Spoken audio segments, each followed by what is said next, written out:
Hi guys, we have a battery monster from Bluboo. This is the Bluboo S3 with a huge 8500 mAh battery inside.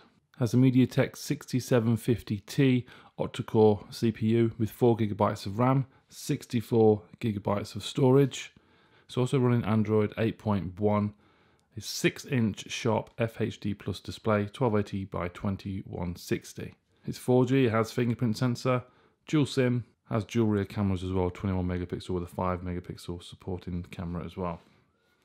Let's take a look. I imagine this is going to be rather thick. Yeah, feels thick and heavy. Screen protector, it's not tempered glass. USB Type-C to 3.5mm, port for headphones and earphones, SIM tray in there, SIM tray tool in there, user manual, a black silicon case, fast charging block, 5, 7, 9 and 12 volt outputs, USB Type-C charging cable, and some other goodies here. So OTG, USB Type-C. Wow, what is this? Okay. USB, and wow, you get a micro USB connector at the end, USB Type-C, and what looks to be the iPhone connector as well.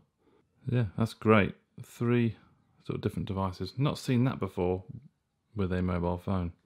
Okay, so let's have a look at the S3. It does feel heavy. I have the gold variant as well. Design looks very, very striking. Let's peel that off. Excellent design, but look how thick that phone is. On the website it says 4.5 centimeters thick. That is meaty. Yeah, that is super thick. Obviously that's how they've managed to cram in the 8500 mAh battery. But still, whoa. So you can see from the front, it does have narrow bezels along the edge of the smartphone with a relatively small chin and a small top as well. Take you around the huge monster. USB Type-C at the bottom. It's got 2 speakers, but you normally get 1 speaker active, normally on the right hand side. Along the side we have the SIM tray. Along the top it's clear, you just have your antenna, little plastic stripes there. It amazes me why they haven't put a 3.5mm port in here, because they could fit one in and there's no need at all. Volume rocker up and down, and power. It is a plastic back, look at that. It is a nice design. You have the fingerprint sensor just under the bottom of the dual rear cameras with a flashlight there as well. I do like the design. It is a monster, really thick. So the front, we have front facing camera, proximity sensor there as well, maybe LED notification, not too sure yet. Let's turn it on, a bit of Bluboo. I've not seen nowhere where it says it's Gorilla Glass. I'm not sure if it is or not.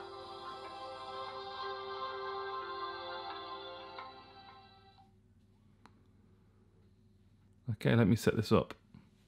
Okay, so we're all set up, and the first thing that strikes me is the display.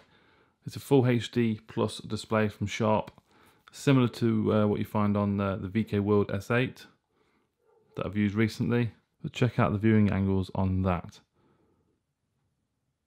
Excellent, aren't they? Look at that, brilliant. Sharp, vivid display. That is full brightness at the moment as well. Put it down a touch. Excellent display, 2160 by 1080p, 18 by 9 aspect ratio. One thing that does let it down for me slightly, if you look very closely around the edge, there's still a black trim all around the edge. I prefer to see the display right onto the edge, near the bezels, but still an excellent display. Now on the box it says Android 8, but I downloaded the device info. It will say in settings anyway as well, but it is actually Android 7, and I believe this will be updated to Android 8.1 in the near future, but I don't know when. I did have a check for an update, but it wasn't available. All the other specs in there seem legit. 2160 by 1080, or the RAM, the memory as well is fine. Samsung camera built in as well. That looks good. You are also able to hide the navigation bar, which is great, so it gives you an extra bit of screen there as well. Applications, no bloatware. You do get a super power saver setting there, one click button and super power saver. It's good. Exit that. So looking great at the moment. Let's have a look at the camera. Autofocus is working there as I'm moving it around. There's a slight little click though. You can hear a click. They probably won't be able to pick it up. It didn't click there though. Autofocus, good.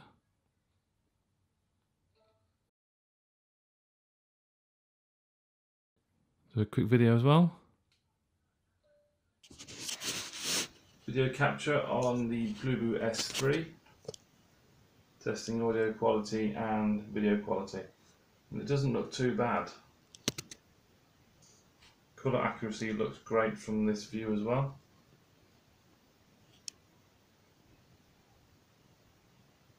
Right out, right in.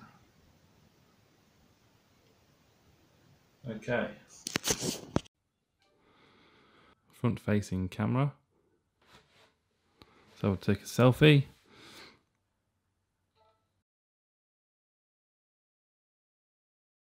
Done. And video selfie. Let's just quickly change.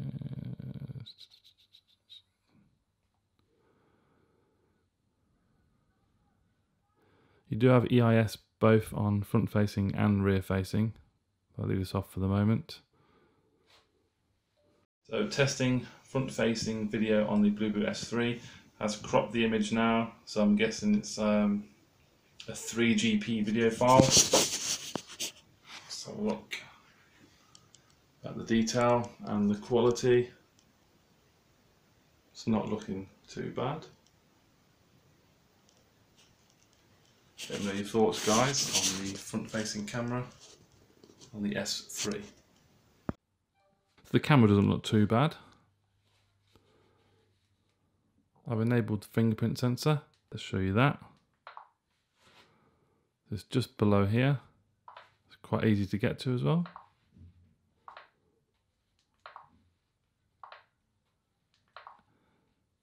And it seems like a good performing fingerprint sensor. Yeah, pretty quick as well, and responsive. Okay, so we have some 8K footage at 60 frames per second. Pinch zoom in there, and it looks very, very smooth. Yeah, that's great. Honestly, guys, the display on this is beautiful. Incredible, it really, really is. And the phone seems to be handling 60 frames per second footage. It's running smoothly.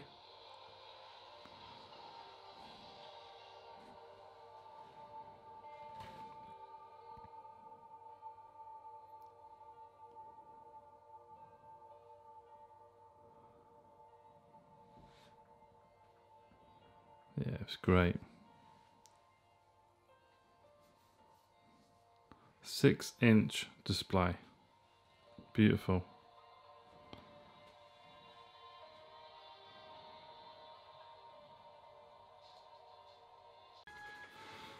Okay guys, audio. At the moment I've got the speaker grill covered and there's quite a lot of bleed out there. You can still hear the audio. Let's let it go. It's loud. That's not even its loudest setting either. Wow.